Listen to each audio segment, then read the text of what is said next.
శ్రీ విశ్వావాసునామ సంవత్సరం ఉత్తరాయణం వసంత ఋతువు చైత్రమాసం శుక్లపక్షం. సూర్యోదయం ఉదయం 6:14 సూర్యాస్తమయం సాయంత్రం 6:25 తిథి చవితి రాత్రి 2:35 వరకు. తరువాత పంచమి. నక్షత్రం భరణి ఉదయం 11:08 వరకు. తరువాత కృత్తికా నక్షత్రం. వర్జ్యం రాత్రి 9:58 నుండి రాత్రి 11:25 వరకు. దుర్ముహూర్తం ఉదయం 8:40 నుండి ఉదయం 9:29 వరకు.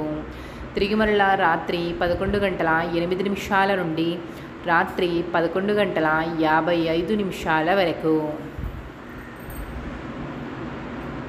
రాహుకాలం మధ్యాహ్నం 3:23 నుండి సాయంత్రం 4:54 వరకు. యమగండం ఉదయం 9:17 నుండి ఉదయం 10:48 వరకు. గుళిక కాలం మధ్యాహ్నం 12:20 నుండి మధ్యాహ్నం 1:51 వరకు. బ్రహ్మముహూర్తం తెల్లవారుజాము 4:38 నుండి తెల్లవారుజాము 5:26 వరకు. అమృత గడియలు ఉదయం 6:50 నుండి ఉదయం 8:15 వరకు. అభిజిత్ ముహూర్తం ఉదయం 11:55 నుండి మధ్యాహ్నం 12:44 వరకు.